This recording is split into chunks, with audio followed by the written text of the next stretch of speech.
கர்த்தருக்கு ஸ்தோத்திரம்.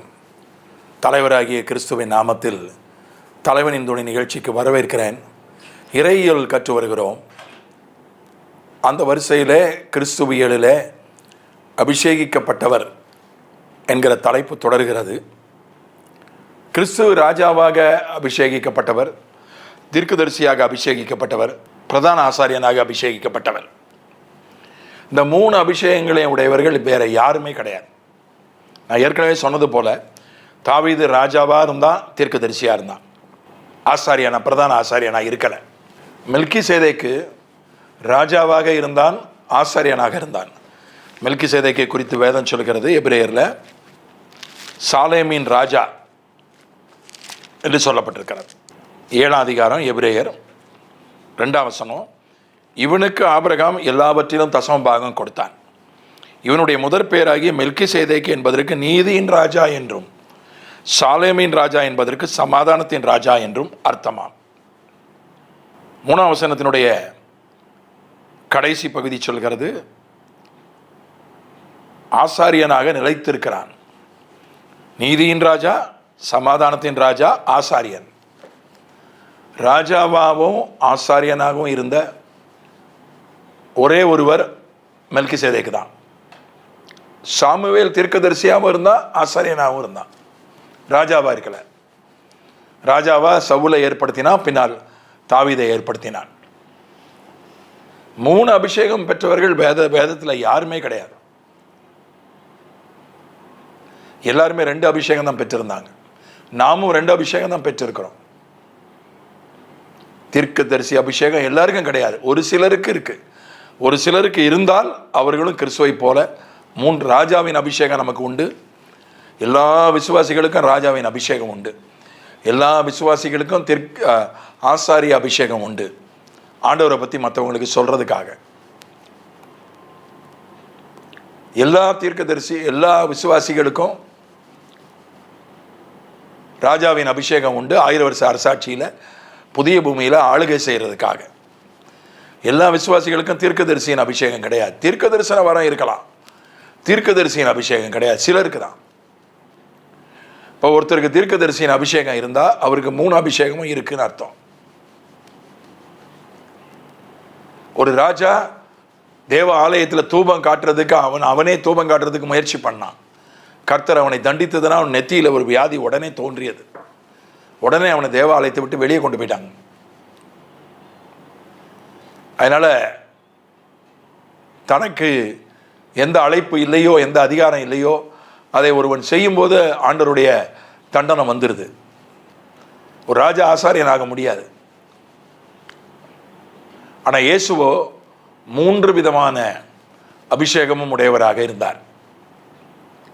அதனால தான் அவர் கிறிஸ்து என்றால் அபிஷேகிக்கப்பட்டவர். இன்னும் 3 விதமான அபிஷேகம் உண்டு. வேதத்தில் குறைஞ்சபட்சம் 6 விதமான அபிஷேகம் சொல்லப்பட்டிருக்கு. இந்த 6 விதமான அபிஷேகத்தை பெற்றவர்கள் வேறு யாருமே கிடையாது. 3 அபிஷேகம் பெற்றவங்களே பழைய ஏற்பாட்டில் யாரும் கிடையாது. இந்த 6 அபிஷேகம் இன்னும் நான் சொல்ல போகிற இன்னொரு 3 அபிஷேகம். 5 பெற்றவர்கள் இருக்க முடியும், ஆனால் 6 பெற்றவர்கள் இருக்கவே முடியாது. அவர் பரிபூரணமானவர். அடுத்தது அப்போஸ்தலர் 10:38. தேவன் அவரை பரிசுத்த ஆவியினாலும் வல்லமையினாலும் அபிஷேகம் பண்ணினார். ஆகையினால் அவர் பிசாசின் வல்லமையில் அகப்பட்ட யாவரையும் குணமாக்குகிறவராக சுற்றித் திரிந்தார். நசரனாகிய இயேசுவை தேவன் பரிசுத்த ஆவியினாலும் வல்லமையினாலும் அபிஷேகம் பண்ணினார்.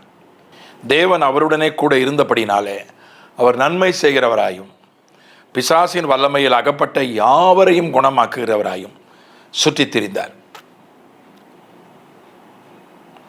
2 விதமான அபிஷேகம் சொல்லப்பட்டிருக்கு. பரிசுத்த ஆவியினால அபிஷேகிக்கப்பட்டார், வல்லமையினால அபிஷேகிக்கப்பட்டார். நடைமுறையில் அக்கினி அபிஷேகம்னு ஒன்று சொல்றாங்க, அது பைபிளில் இல்லை. அப்போஸ்தலர் 2ஆம் அதிகாரத்தில் பெந்தெகோஸ்தே அன்னைக்கு பரிசுத்த ஆவியின் அபிஷேகம் பெற்ற போது அக்கினிமயமான நாவுகள் காணப்பட்டது என்று வாசிக்கிறோம். அதை வைத்துக்கொண்டு இவர்கள் அக்கினி அபிஷேகம் என்று சொல்லலாம். ஆனால் அக்கினியினால் உங்களுக்கு ஞானசானம் கொடுப்பார்னு சொல்லப்பட்டிருக்கு. அக்கினியின் ஞானசானம் உண்டு, அக்கினியின் அபிஷேகம் கிடையாது. அக்கினியின் ஞானசானம் என்பது பாடுகளை குறிக்கிறது. பாடுகளுக்குள்ளே கிறிஸ்து நம்மை நடத்துகிறார். பரிசுத்த ஆவியின் அபிஷேகம் அப்படின்றது அது நமக்கு நல்லா தெரியும். ஆனால் அக்கினி அபிஷேகம் என்பது, அந்த இடத்துல அக்கினி என்பது பாடுகளை குறிக்கிறது. பாடுகளுக்குள்ளேயே நம்மை மூழ்கி அடிக்கிறார், ஒரு முழுக்கு எடுக்கிறார் ஆண்டவர்.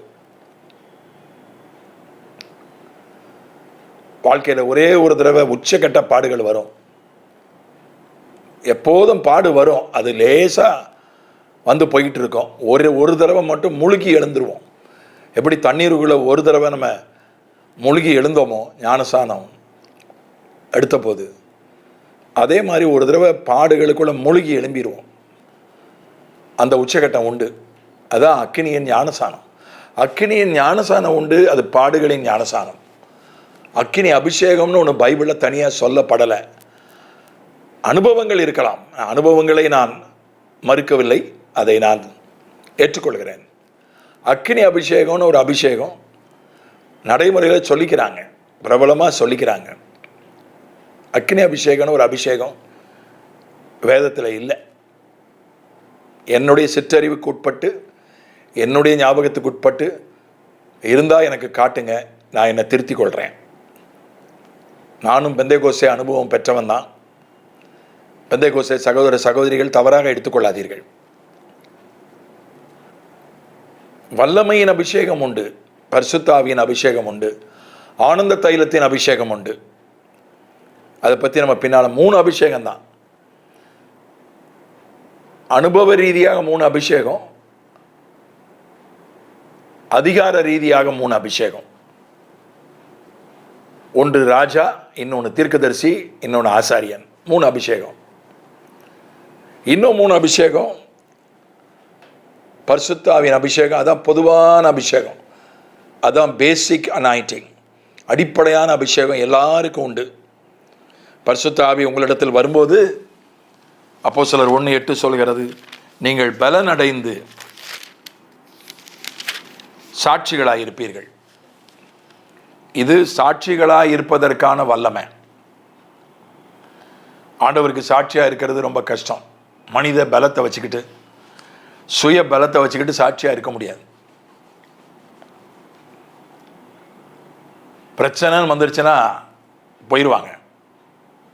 ஏன்னா ஆதி காலத்தில் அவ்வளவு அடி, உத, ஜெயிலு, சாவு அப்படி தான். அதில் நிற்கணும்னா பரிசுத்த ஆவியினுடைய வல்லமை தேவை. சாட்சியாய் நிற்பதற்கான வல்லமை பரிசுத்த ஆவி தருகிறார். அதுதான் பரிசுத்த ஆவியின் அபிஷேகம். பரிசுத்த ஆவியை பற்றி நம்ம தனியாக படிச்சிருக்கிறோம், அதுக்கு ஒரு பாடமே படிச்சிருக்கிறோம், விரிவாக படிச்சிருக்கிறோம். மறுபடியும் அவற்றை சொல்வதற்கு தேவையில்லை. ஆனால் பரிசுத்த ஆவியின் அபிஷேகம் அது எல்லா சூழ்நிலைகளிலும் சாட்சியாக இருப்பதற்கான வல்லமையை கொடுக்கிறது. கடைசி பரியந்தமும், பூமியின் கடைசி பரியந்தமும் பரிசுத்த ஆவியை இழந்துட்டா கஷ்டம். சவுல் பரிசுத்த ஆவியை இழந்துட்டான். பழைய ஏற்பாட்டில் எல்லாருக்கும் பரிசுத்த ஆவி கிடையாது, சிலருக்கு மட்டும்தான். சவுல் அரசன் பரிசுத்த ஆவியை இழந்துட்டான். அதனால தான் அவனால் சாட்சியாக நிற்க முடியல. பொறாமை, எரிச்சல், பண ஆசை, இவ்வளவு ஆடு மாடுகளை அழிக்கணுமா? ஆண்டவர் அழிக்க சொன்னார். அந்த ஆடு மாடுகள்லாம் அழிச்சிருது, சாபத்தீடானது. இந்த ஆடு மாடுகள்லாம் நான் அழிக்கணுமா? எத்தனை கோடி மதிப்பு, எனக்கும் செழிப்பு, தேசத்துக்கும் செழிப்பு. மனசு வரல. ஆண்டவர் உங்களுக்கு ஒரு 1 கோடி ரூபாயை கொடுத்து எரிச்சிருன்றார். உதாரணத்துக்காக சொல்கிறேன், அப்படி ஆண்டவர் சொல்ல மாட்டார், எரிக்க சொல்கிறார். 1 கோடி ரூபாய் ஒரிஜினல் நோட்டை கொடுத்து எரிக்க சொல்கிறாரு. எரிக்க மனசு வருமா? வரல. சவுலுக்கு அதான் வரல. அதான் ஆவியானவர் அவனை விட்டு விலகிட்டார். அவனுக்கு எரிச்சல், அளவுக்கு அதிகமான எரிச்சல், அளவுக்கு அதிகமான பொறாமை. ஆனால் ஆவியானவர் அவனை விட்டு விலகிட்டார். அதனால தான் அவன் கடைசியில் அஞ்சனம் பார்க்க போனான், குறி கேட்க போனான், தற்கொலை பண்ணி செத்தான். ஈட்டியை நட்டு அது மேலே விழுந்து செத்தான். பரிசுத்த ஆவியினுடைய அபிஷேகம் சவுல் மேலே ராஜாவின் அபிஷேகம் இருந்துச்சு. அந்த அபிஷேகத்தை அவன் இழந்துட்டான். அதனால தான் அவனுக்கு பெரிய பிரச்சனை. ஆனால் தாவீது அடுத்தவன் மனைவியை அபகரிச்சான். அவளுடைய புருஷனை நயவஞ்சகமாக கொலை பண்ணான். அவனையே 100க்கு 100 அவனுக்கு விசுவாசமாக இருந்த உரியா, தாவீதுக்கு அவ்வளவு உண்மையாக விசுவாசமாக இருந்த உரியாவை நயவஞ்சகமாக கொலை பண்ணான். தன்னையே நம்பிக்கிட்டு இருந்த ஒருத்தனை கொலை பண்ணான். மனித தன்மை இல்லாமல் கொலை பண்ணான். ஆனால் அவனை விட்டு ஆவியானவர் விலகலை. அவனை திருத்தணும்ல, உள்ளுக்குள்ளே இருந்து போராடினார். 51ஆம் சங்கீதத்தில் வாசிக்கிறோம், உமது பரிசுத்த ஆவியை என்னை விட்டு எடுத்துக்கொள்ளாமலும் இரும். அதனால் அவனை விட்டு, தாவீதை விட்டு ஆவியானவர் விலகலை. அதனால தான் அவன் கடைசி வரைக்கும் நின்னான். தாவீது அடுத்தவன் மனையை உபச்சாரம் பண்ணான், கொலை பண்ணான், பிசாசுக்கு செவி கொடுத்து மக்கள் தொகையை கணக்கெடுத்தா. ஆண்டவர் அடித்தார், ஆண்டவர்கிட்ட அடி வாங்கினான், ஆண்டவர் தண்டிச்சார். பச்சைபாலுக்கு பிறந்த முதல் குழந்தை இறந்தது. அவனுடைய குடும்பத்திலேயே பாலியல் சீரழிவு வந்தது. மகள் பாலியல் ரீதியாக அவள் சீரழிந்தாள். 2 மகன்கள் கொல்லப்பட்டார்கள். அவருடைய மறுமனையாட்டிகள் பாலியல் ரீதியாக பலாத்காரம் பண்ணப்பட்டார்கள். இதெல்லாம் வந்துச்சு அவனுக்கு. ஆண்டவர் அவனை அடித்தார்.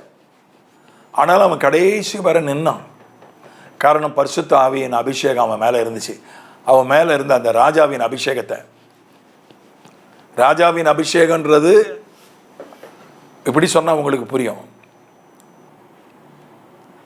இப்போ MBBS படிச்சுட்டு அதுக்கு மேலே MD படிக்கிறாங்களே, MS படிக்கிறாங்க, மாஸ்டர் ஆஃப் சர்ஜரி, இல்லை ஏதோ ஒன்று படிக்கிறாங்க. குழந்தை மருத்துவத்துக்கு படிக்கிறாங்க, பெண்கள் மருத்துவத்துக்கு படிக்கிறாங்க, கண்ணுக்கு படிக்கிறாங்க, ஏதோ ஒரு ஸ்பெஷலைசேஷன் பண்ணுறாங்க. அது MBBS மாதிரி தான் பரிசுத்த ஆவியின் அபிஷேகம். அதுக்கு மேலே படிக்கிற MDO, MSO, DGO, DDO, cardiology படிக்கிறாங்க, இருதயம் ஸ்பெஷலிஸ்டாக படிக்கிறாங்க. ஒவ்வொரு நோய்க்கும் நிபுணத்துவம் படிக்கிறதுக்கு ஒரு படிப்பு படிக்கிறாங்க. படித்து நிபுணர்களாக வராங்க. அவர் மனநல மருத்துவர் ஆகிறாங்க. பலவிதமான நிபுணத்துவங்கள் இருக்கிறது மருத்துவத்தில். ஆனால் அடிப்படையில் MBBS படிக்கணும், நேராக போய் படிக்க முடியாது. பரிசுத்த ஆவியின் அபிஷேகம் MBBS மாதிரி. அதுக்கு மேலே படிக்கிறாங்கள நிபுணத்துவம், MS, MD, DGO, இதெல்லாம் அதுதான் ராஜா, தீர்க்கதரிசி, ஆசாரியன், வல்லமை, ஆனந்தம். இதெல்லாம் அதுக்கு மேலே டாப்அப் ஸ்பெஷலைசேஷன். இந்த அடிப்படை பரிசுத்த ஆவியின் அபிஷேகம் எந்த நிலையிலும் கடைசி வரை அவருக்காக நிற்கிறதுக்கு ஒரு வல்லமையை நமக்கு கொடுக்குது. அதை இழந்துட்டோம்னா விழுந்து போயிடுவோம். சவுல் ஆவி அவன் மேலே இறங்கினப்போ வைராக்கியம் கொண்டு அம்மோன் புத்திரரை ஜெயித்தான். அவ்வளோ வைராக்கியம் வந்துச்சு. ஆனால் தீர்க்க தரிசனம் சொன்னான், சவுலும் தீர்க்க தரிசிகளில் ஒருவனும் என்று அவனை குறித்து ஒரு பழமொழி ஏற்பட்டது. ஆனால் அவன் விழுந்து போயிட்டான். பரிசுத்த ஆவி இல்லை. திடீர்னு மனம் திரும்புவான். நீ நல்லவன், நான் நல்லவன் இல்லைன்னுமா. தாவீதை பார்த்து அழுவான். மறுபடியும் பொறாமை வந்துடும்.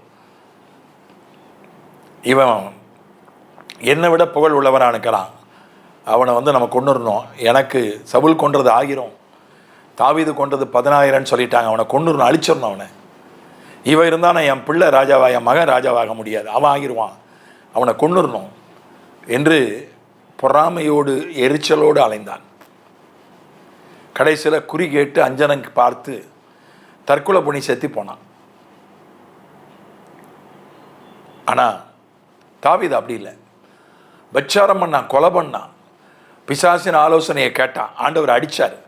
ஆனால் பரிசுத்த ஆவியை அவன் இழந்து போகலை. பரிசுத்த ஆவியை என்னை விட்டு எடுத்துக்கொள்ளாமல் ரட்சணைத்தின் சந்தோஷத்தை இழந்துட்டான், உற்சாகமான உற்சாகத்தை இழந்துட்டான், நிலைவர தன்மையை இழந்துட்டான். ஆனால் பரிசுத்த ஆவியை இழக்கலை. உமது பரிசுத்த ஆவியை என்னை விட்டு எடுத்துக்கொள்ளாமலும் இருந்தான் 51ஆம் சங்கீதத்தில் அவன் சொல்லுகிறான். அதனால தான் அவன் கடைசி வரை அவன் அடிப்பட்டால் ஆண்டவரை அடித்தார், பயங்கரமாக அடித்தார். ஆனாலும் வெறும் காலோட ஓடுனான். மகன் அவனை கவிழ்த்து அவன் பதவியை எடுத்துக்கொண்டான். அவனை கொல்லுவதற்கு மகன் துரத்தினான். வெறுங்கால மகன் கொண்டுருவான்னு உயிரை பிடிச்சிட்டு ஓடினான். எவ்வளவு பயங்கரமான ஒரு காரியம். அதனால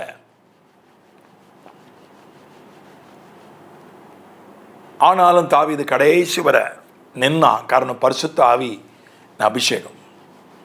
எந்த சூழ்நிலையிலும் பரிசுத்த ஆவியின் அபிஷேகத்தை அடிப்படை அபிஷேகம் எல்லாருக்கும் உரியது. மாம்சமான யாவர் மேல ஆவியை ஊத்துறாரு வல்லமையை பெற்றுக்கொள்றதுக்காக. எருசலேம் என்பது பாடுகள். எருசலேமுக்கு வெளியே ஒரு தீர்க்கதரிசியும் சாகலை அப்படின்னு எழுதப்பட்டிருக்கிறது. எருசலேம்னாலே உபத்திரவம், பாடுகள் தான்.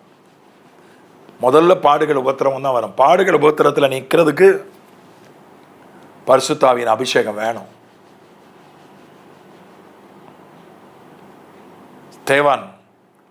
சேவானை கல்லெறிகிறாங்க, அவன் ஆவில நிரம்புறான். ஆவில நிரம்பி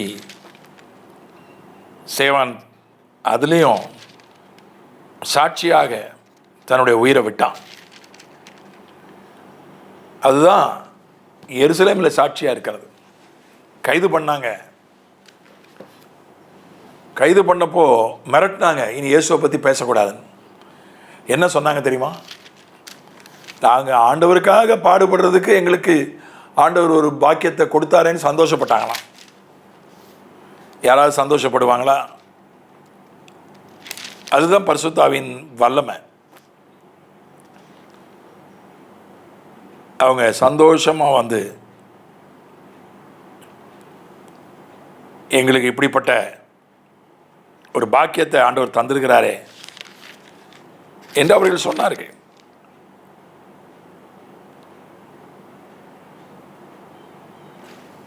அதனால்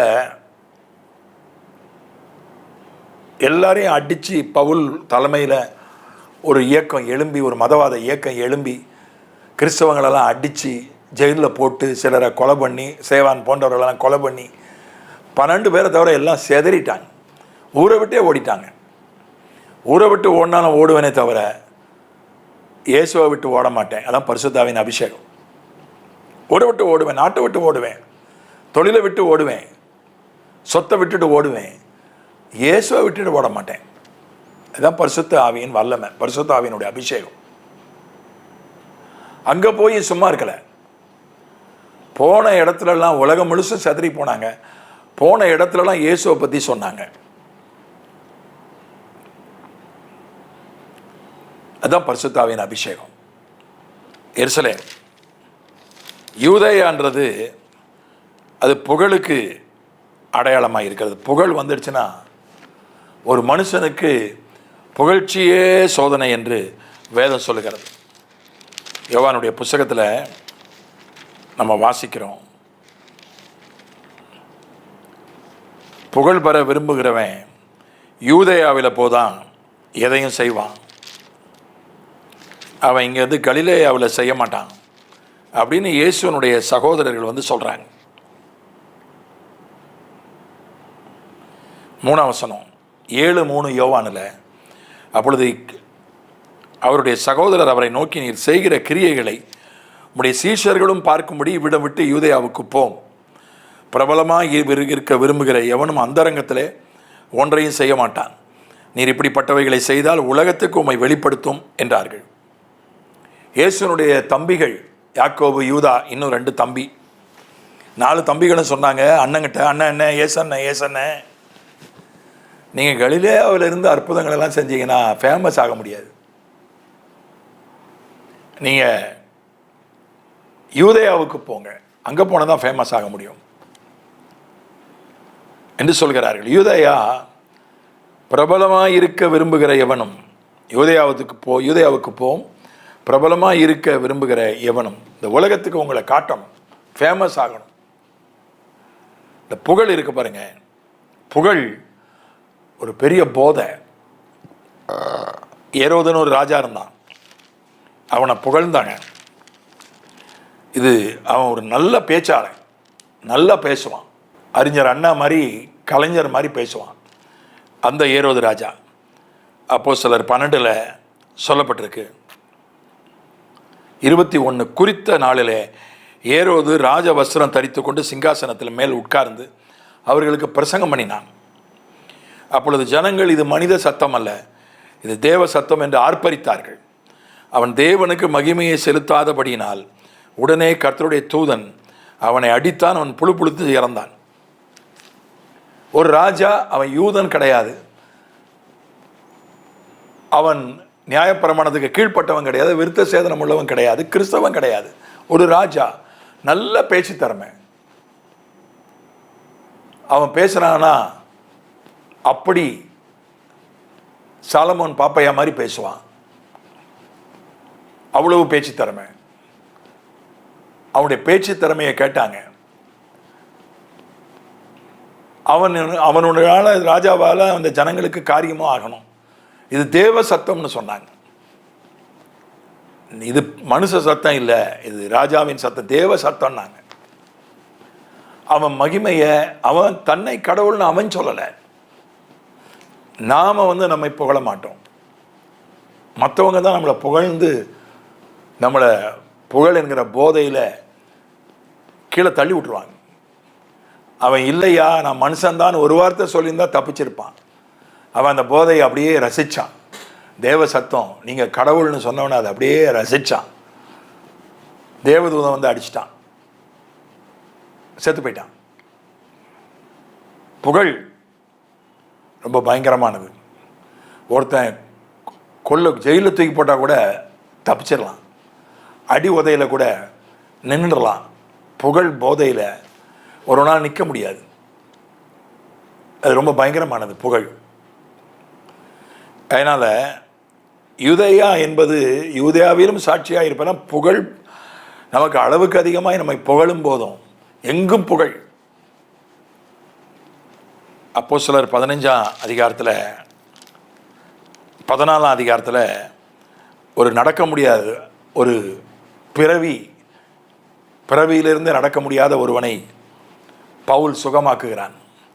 உடனே பவுலையும் பர்னபாவையும் மெர்க்குரி, ஜூபிட்டர், கிரேக்க கடவுள்கள் என்று அழைத்து அவர்களுக்கு பலி செலுத்த முயற்சி எடுக்கிறார்கள். அந்த ஊர் மக்கள் பூஜாரி தலைமையில் பவுலும் பர்னபாவும் தங்களுடைய சட்டையெல்லாம் கிழிச்சு, இல்லை நாங்கள் மனுஷன்தான், இயேசு தான் கடவுள்னு சொல்கிறாங்க. அதுதான், நாம் நம்மை கடவுள்னு சொல்ல மாட்டோம், மற்றவங்க நம்மளை கடவுள்ன்றுவாங்க. நம்மை ஆண்டவர் வல்லமையாய் பயன்படுத்தும் போது, நாம் நம்மை கொண்டு ஒரு சாதனையை ஆண்டவர் நிகழ்த்தும் போது, கடவுள்னு சொல்லாட்டா கூட அளவுக்கு அதிகமாக ஆண்டவருக்கு கொடுக்க வேண்டிய மகிமையை நமக்கு கொடுத்துருவாங்க. அதில் நம்ம விழுந்து போகாமல் இருக்க, அதில் நம்ம மயங்காமல் இருக்க, மயங்கி கர்த்தருக்கு மகிமையை செலுத்தலைன்னா நமக்கு ஆபத்து, நிற்க முடியாது. நான் ஒன்றும் இல்லை, கர்த்தரால் தான் ஆட்சின்னு சொல்லணும். அதுக்கு பரிசுத்த ஆவியினுடைய வல்லமை தேவை, அது ரொம்ப சுலபம் கிடையாது. அதே போல் சமாரியா பிடிக்காத ஜனங்க, யூதர் அல்லாதவர்களோடு கலந்து விட்டார்கள், கலப்பு ஜாதி. யூதர்கள் அவர்களை நாய்கள் என்று அழைத்தார்கள், தொடமாட்டாங்க, அவங்க கூட சாப்பிட மாட்டாங்க, அந்த வழியாகவே போக மாட்டாங்க. சுற்றி போனாலும் போவாங்களே தவிர அந்த வழியாக போக மாட்டாங்க. ஆனால் அவர்கள் நடுவிலும் சாட்சியாக இருக்க நமக்கு பிடிக்காத ஜனங்க, சிலருக்கு குடிகாரங்களை பிடிக்காது, சிலருக்கு சிகரெட் பிடிக்கிறவங்களை பிடிக்காது. அவங்களையும் அவங்க நடுவிலேயும் சாட்சியாக இருக்கணும். அதுக்கு பரிசுத்த ஆவியின் வல்லமை தேவை. சிலர் ஜாதி பார்ப்பாங்க, சிலர் அந்தஸ்து பார்ப்பாங்க, சிலருக்கு குறிப்பிட்ட மொழிக்காரர்களை பிடிக்காது, சிலருக்கு குறிப்பிட்ட ஊர்க்காரங்களை பிடிக்காது, சிலருக்கு குறிப்பிட்ட நாட்டுக்காரங்களை பிடிக்காது, சிலருக்கு குறிப்பிட்ட மதக்காரங்களை பிடிக்காது, சிலருக்கு குறிப்பிட்ட சபை பிரிவுக்காரங்களை பிடிக்காது. சமாரியார்னா அப்படிதான், பிடிக்காதவங்க, தீண்டத்தகாதவங்க. அவர்களுக்கு முன்னாலேயே நம்ம சாட்சியாக இருக்கணும். அவர்கள் சொல்லணும், நமக்கு யார் பிடிக்காதோ அவங்க வந்து சொல்லணும், நீங்கள் ஆண்டவருடைய பிள்ளை, ஆண்டவர் உங்க கூட இருக்கிறாருன்னு சொல்லணும். அந்த அளவு வாழுவதற்கான வல்லமையை ஆவியானவர் கொடுக்கிறார். அதான் பரிசுத்த ஆவியினுடைய அடிப்படை அபிஷேகம். பூமியின் கடைசி பரியந்தம், நான் சொன்ன மாதிரி கடைசி வரை நிற்கணும். தாவீது மாதிரி என்ன வந்தாலும் கடைசி வரை நிற்கணும். சிலர் கல்யாணம் ஆன பிறகு விழுந்து போயிடுறான், சிலர் வேலை கிடைச்ச பிறகு விழுந்து போயிடுறான், சிலர் குழந்தை பிறந்த பிறகு விழுந்து போயிடுறான், சிலர் பணம் வந்த பிறகு விழுந்து போயிடுறான், சிலர் பதவி வந்த பிறகு விழுந்து போயிடுறான், வயசான பிறகு விழுந்து போயிடுறான். அப்படி அல்ல, கடைசி வரை நிற்கணும் ஆண்டவருக்காக. சாகிற வரை, உயிருள்ள வரை நிற்கிறதுக்கு ஆவியானவருடைய வல்லமை, இயேசுவுக்கு சாட்சியாக இருப்பதற்கு ஆவியானுடைய வல்லமை கொடுக்கப்படுகிறது. அதுதான் பரிசுத்த ஆவியின் அபிஷேகம். அதை இயேசு பெற்றார். அவரே பெற்றிருப்பார் என்றால் நாமெல்லாம் ஏமாத்துறோம். தேவனுடைய குமாரனே பெற்றிருப்பார் என்றால் நாமும் பெற வேண்டும். பரிசுத்த ஆவி பெறாதவர்கள் பெறுங்கள். சத்தம் போடுறதுக்கு இல்லை, குதிக்கிறதுக்கு இல்லை, ஆடுறதுக்கு இல்லை, பாடுறதுக்கு இல்லை, இதெல்லாம் செஞ்சால் தப்பு இல்லை, அது அவங்கவுங்க விருப்பம். ஆனால் எந்த நிலைமையிலும் கடைசி வரை அவருக்கு சாட்சியாக இருக்கிற வல்லமை தான் பரிசுத்த ஆவியின் அபிஷேகம். பிதாவை இயேசுவின் நாமத்தில் பரிசுத்த ஆவியை பெறாதவர்கள் பெற்றுக்கொள்ள நாங்கள் பரிசுத்த ஆவியை இழந்துடக்கூடாது, சவுலை போல இழந்துடக்கூடாது. பரிசுத்த ஆவியை காத்துக்கொள்ள உதவி செய்யும். உபத்திரவத்திலும் புகழிலும் படிக்காத ஜனங்கள் முன்னிலையிலும் கடைசி வரை உமக்கு சாட்சியாக இருக்க உதவி செய்யும். இயேசுவின் மூலம் பிதாவே, ஆமென்.